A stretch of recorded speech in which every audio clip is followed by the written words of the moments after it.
powerful earthquake off of Japan. 9.0 magnitude earthquake triggered a massive tsunami that claimed nearly 20,000 lives. An explosion at the troubled Fukushima 1 nuclear power plant. Radiation tens of times worse than Chernobyl would be scattered. Almost 200 emergency workers racing to prevent nuclear catastrophe. They saved the nation from the worst nuclear disaster since Chernobyl, but the nation repaid them by making them outcasts. When the Fukushima Daiichi plant lost power in March 2011, the reactors started turning into pressure cookers. And if the men and women inside failed, the fallout would have meant a collapse of nearly half of Japan. The men who stayed behind, known as the Fukushima 50, crawled through blacked out buildings filled with debris, mud, and fish, all while radiation alarms screamed in their ears. Those of us who were there felt obliged to fix the situation. We were ready to sacrifice ourselves. How did one of the world's most advanced nuclear plants end up being run on car batteries? How do you look your coworkers in the eye and decide whose life is the most expendable? And the most insane part of this story, how did the plant workers who saved millions return home only to be met with fear, blame, and shame? I had the chance to speak with Dr. Maxime Polleri. He's an anthropologist and an expert on disaster governance, including Fukushima. He helped us unpack the harrowing details of the disaster and the lasting effects it had on Japanese society.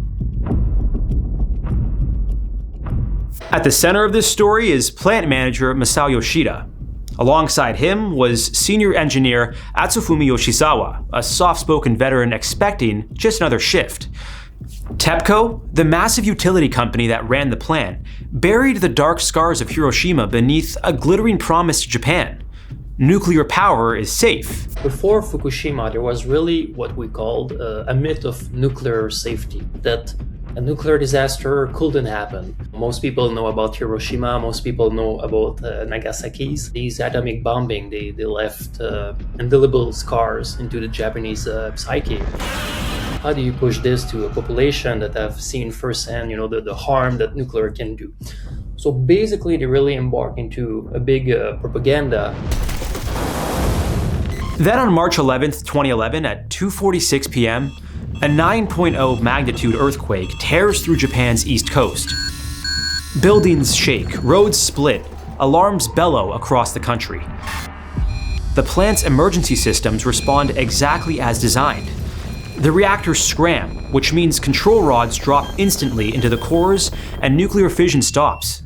It's a temporary off switch, but it doesn't stop the deadly nuclear fuel from potentially melting down. Yoshida and his team huddle under their desks as the building violently sways. It was getting stronger and stronger. This was no ordinary quake. The screeching metal sounds like Godzilla's frightening roar. But the earthquake isn't the killer. The real monster is still 49 minutes away. A nearly 50-foot-high tsunami rolls toward the coast. It crashes straight over the plant's 19-foot seawall. TEPCO had actually built that wall despite a 2008 internal study warning that a 50-foot wave could hit this exact coastline. Despite that, TEPCO had shelved the warnings. There was a lot of preparation that were not done. So for instance, the population who were living near the power plants, they never did any safety drills. The authority were thinking that, hey, if we do safety drills, people are gonna get afraid, people are gonna stop loving nuclear, and anyhow, a disaster cannot happen.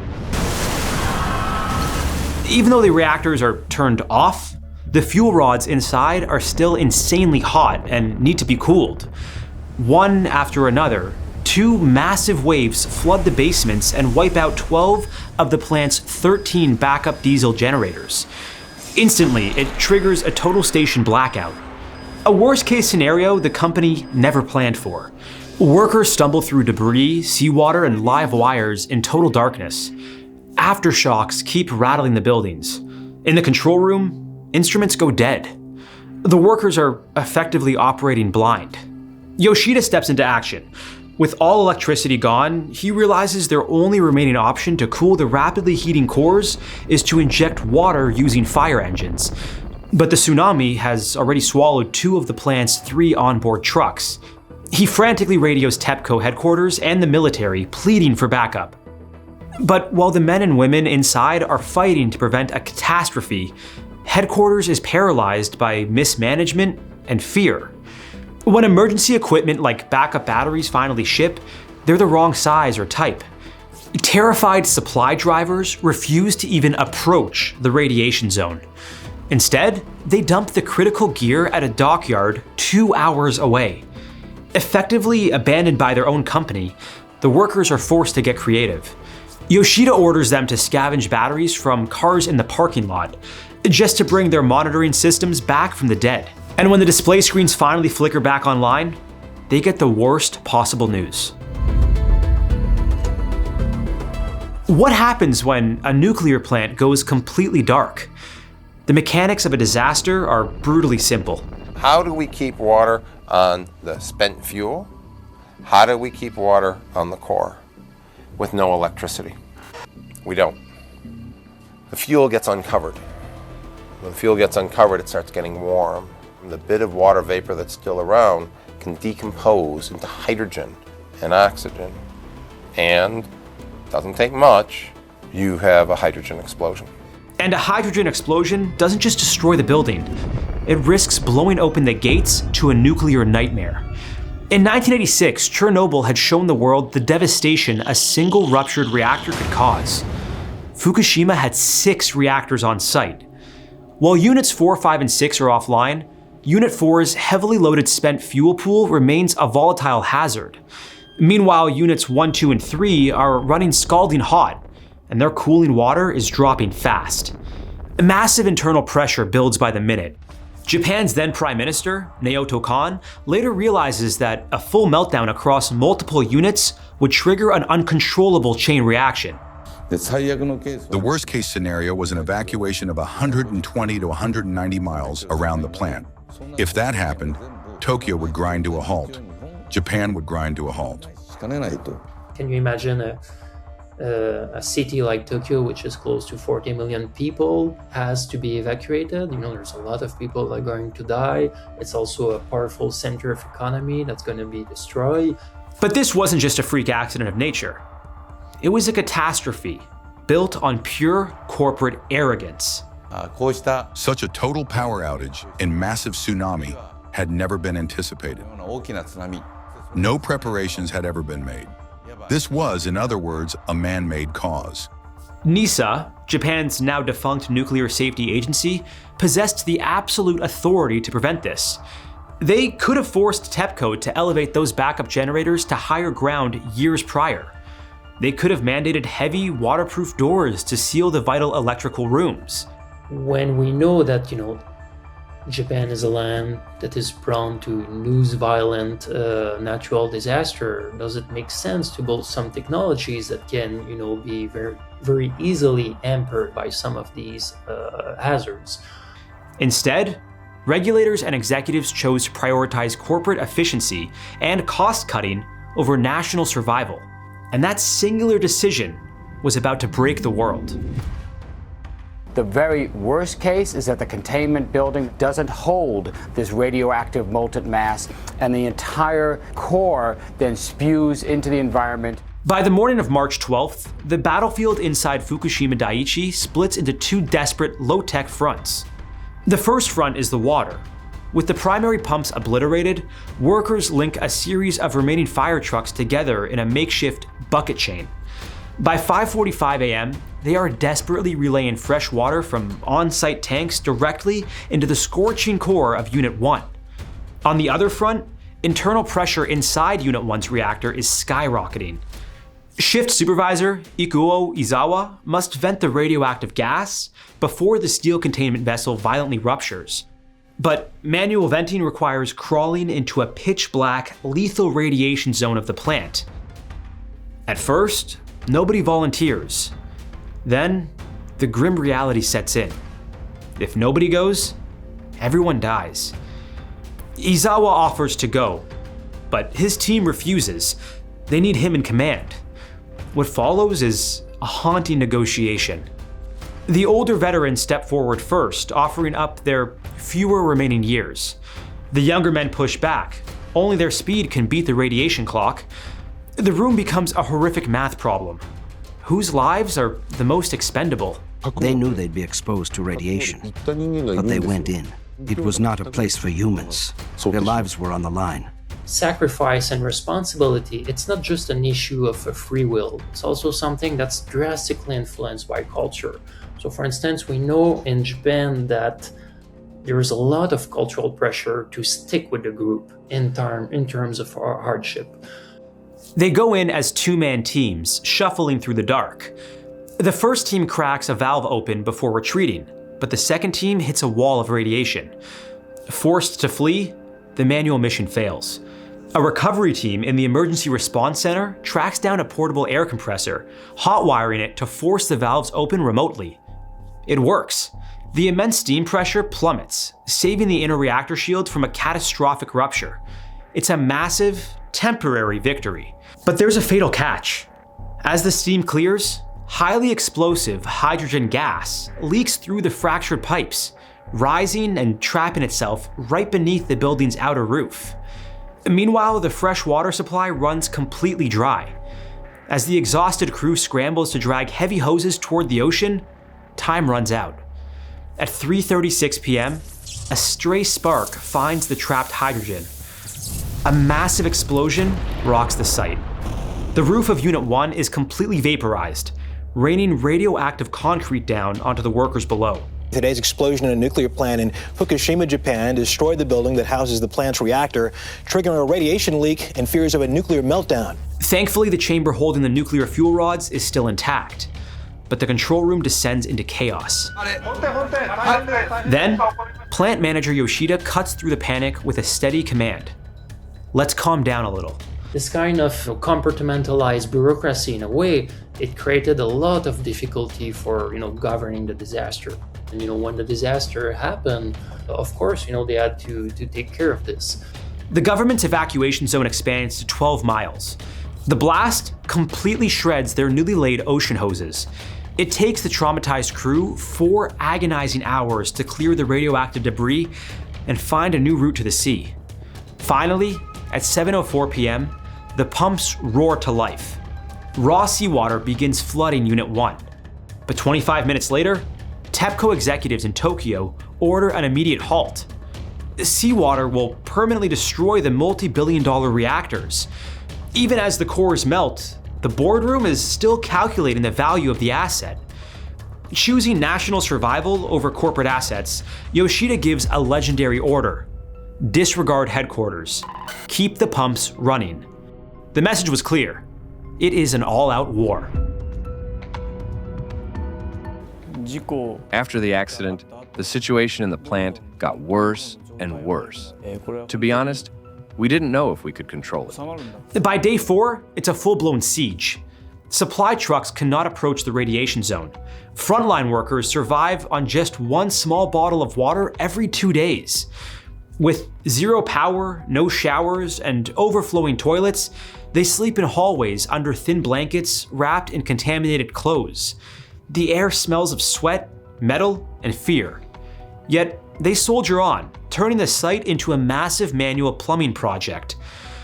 They work in agonizing 15-minute shifts, dragging heavy fire hoses through pitch-black radioactive ruins just to keep the water flowing. Plant manager Yoshida faces a leadership nightmare. To save Japan, he must repeatedly send his own crew into lethal zones, knowing every exposed second ticks closer to their radiation limit. The concept of the individual hero, it doesn't really work in Japan. A lot of these people, they did not necessarily brag about themselves, they did not necessarily see themselves as a hero. Again, they saw themselves as part of a group, part of a family, part of a company, that had failed Japan in a way. Then the countdown accelerates. Pressure inside Reactor 3 spikes to dangerous levels. And on March 14th at 11:01 a.m., it explodes. Lumps of concrete came ripping through the roof of the Jeep. Radioactive matter was leaking in through the bindings of our masks. Our dosimeter alarms were ringing constantly. We were lucky. Just lucky. 11 workers are injured, and this is where a natural disaster turns into corporate betrayal. A future parliamentary commission will later reveal a bitter truth. While frontline workers are fighting for their lives, TEPCO's president is on the phone with Prime Minister Naoto Kan, aggressively pushing to completely abandon the plant. If they withdrew, 6 reactors and 7 fuel pools would be abandoned. Everything would melt down. Radiation tens of times worse than Chernobyl would be scattered. Furious, Kan storms into TEPCO headquarters, ordering them to stay and fight. Otherwise, we are handing Japan over to an invisible enemy. This would affect not just Japan, but the whole world. Back at the facility, Yoshida refuses to run.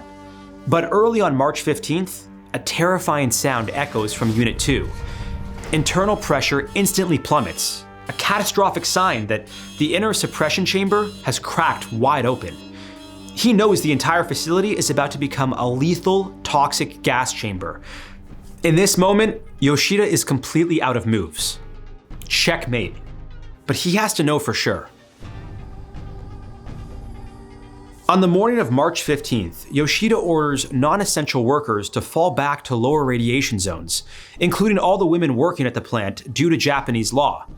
But through non-stop alarms and failing communications, the message is completely mangled. By the time it reaches the senior staff, the word is terrifying. The meltdown has begun. Panic strikes. Roughly 650 workers flee the chaos at Fukushima Daiichi, heading for the sister plant, Fukushima Daiichi. They are not deserting their posts, but escaping a facility they genuinely believe is about to vaporize. This leaves a core group of 50 to 70 workers behind. TEPCO, their power company, and their country has kept them on purpose, nameless and faceless symbols of duty and honor. The international media quickly dubs them the Fukushima 50. In reality, the actual number fluctuates as shifts rotate and specialists arrive. But in this terrifying endgame, this core group stands completely alone in the dark, the absolute last line of defense between Japan and total annihilation. Among those who refuse to abandon their post is Atsufumi Yoshizawa. Not that we wanted to die for others, but there was no one else who could do the job. That's how it seemed to those of us who were there. Staying means accepting a lethal reality. The reactors are fracturing, outside help is chaotic, and the survival of tens of millions of citizens rests entirely in their hands. But the most difficult work is yet to come. Japanese engineers marshaled all their remaining tools today in the week-long struggle to prevent a full-blown nuclear disaster. As the days drag on, the frontline crew hits their radiation limits. TEPCO desperately needs fresh bodies, opening the door to the darkest chapter of the crisis, the jumpers. Basically, workers that were not necessarily in a permanent position, and a lot of these workers, they often had to do the most dangerous or the most dirty jobs. And that's something that we often find a lot in nuclear labor.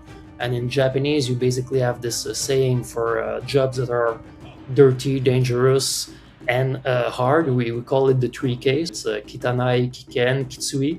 Kiken is dangerous, kitsui is hard, and kitanai is dirty. These are low-wage contract workers hired to sprint into lethal environments for a single terrifying task. Run in, drop a pump, clear debris. Get out before the radiation kills you. Inside the reactor buildings, it is a dark, flooded labyrinth where mechanical robots cannot navigate the brutal terrain. Puddles on the floor hold 400 millisieverts of radiation per hour. Standing near one leads to a year's worth of the legal limit of radiation in mere minutes. TEPCO offers up to $5,000 a day, but the true exchange rate is brutal. A few minutes of labor traded for a lifetime of fearing cancer. For many of these workers, it isn't even about the money. It's the paralyzing fear of being blacklisted from the industry if they refuse. While they face the horror on the ground, helicopter pilots brave the toxic skies, dropping massive buckets of seawater into the smoking reactors. Yoshizawa recalled the tense moment when he and several other colleagues prepared to return to the plant. "We felt like members of the Tokutai, the kamikaze pilots of the Second World War, in that we were prepared to sacrifice everything."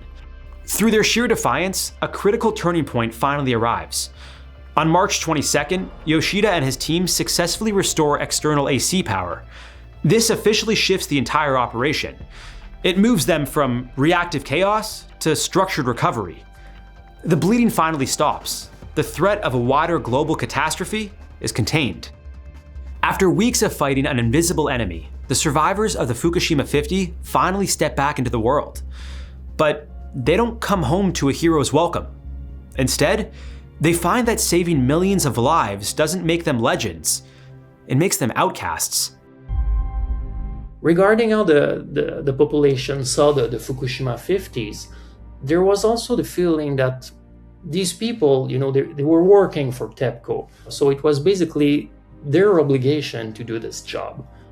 In a way, people were not necessarily going to shed tears for a company that had, in a way, basically lied to them. And so actually, a lot of the citizens, blame these persons for putting them in this situation. Most of us who worked there also lost our homes.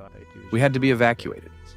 From both a work perspective and on a personal front, it was an extremely tough time. Yoshizawa, who spent an entire month inside the crisis zone, boards a train to Tokyo. He wears a cheap tracksuit because his own clothes are too contaminated to keep. As he sits down, nearby passengers notice the TEPCO logo on his gear. They immediately move away in disgust, not because of what he did, but because of the guilty company he represents. Other workers face the exact same hostility. Landlords refuse to rent to them. Angry notes appear on their doors. TEPCO uniforms become public targets, forcing the very workers who stayed behind to stop a catastrophic disaster to feel responsible for its repercussions. Medical studies later reveal that more than half of the Fukushima frontline workers suffer from clinical depression and PTSD. Their trauma isn't just from the plant, since many lost their homes and families to the tsunami. They carry a crushing guilt for the forced evacuation of their own communities. They aren't just employees at Fukushima. They are its neighbors. It takes 18 months for the government to officially acknowledge their sacrifice, offering validation only when it's politically convenient. The whole story of the Fukushima 50 was really useful for the government. It was a way for them to say, well, look, everything is not down the drain. We have people that are willing to sacrifice themselves for the group. And it took a lot of pressure off TEPCO. It took a lot of pressure out of the structural factors that had caused, for instance, this disaster. By saying that you have a bunch of Japanese that are going to sacrifice themselves to save the situation, well, in a way, you don't have to talk about will this happen for other nuclear power plants. Yoshida is hospitalized months later. He dies just 2 years after the accident from esophageal cancer. TEPCO quickly denies any link between the workers' illnesses and their radiation exposure, ensuring true corporate accountability remains painfully thin. They survived Fukushima, but they couldn't survive what came after. Even now, Fukushima isn't over. Deciding that the disaster is over, it's really a political question. We know that this is going to be a long-lasting disaster, again, because there's no way you can erase radioactivity in a way. There's not some kind of magic powder that you can put that's gonna clear everything up. And one of the things that they've started doing is to shift the standards for what is considered to be radioactive waste. And they want to actually recycle this waste to use it in construction projects. Around 4,000 still work at the site every day. Decommissioning the ruined reactors will take another 30 to 40 years, costing an estimated $1 trillion. In 2023, the treated radioactive wastewater discharge became its own controversy, with local fishermen fearing another betrayal. Tens of thousands of evacuees have never returned. Many never will. 3 former TEPCO executives were acquitted in the criminal case. Shareholders briefly won a record 13 trillion yen in civil judgment, only for that ruling to be overturned on appeal later. After everything, the people who paid most were still the people lowest in the system. Heroes get parades. These men got silence, suspicion, and shame. Yoshizawa would later describe the unspoken bond between the workers who went through Fukushima as being like soldiers in wartime. Not because they wanted glory, but because they fought the same enemy. Only their enemy wasn't another army. It was a nuclear power plant, and they fought it together. There's this misconception that, Fukushima is over, or it's a disaster in the past. Well, it has, in a way, barely begun. It's going to be ongoing because there's very long-lasting pollution. There's also people who have had their life destroyed. So I think that just talking about this disaster in the past tense, it also creates a lot of harm. If you think Fukushima was the ultimate price of corporate negligence, wait until you see our episode on the Bhopal gas tragedy, where the cost of a few saved dollars was an entire city's life. We'll see you next time on How to Survive.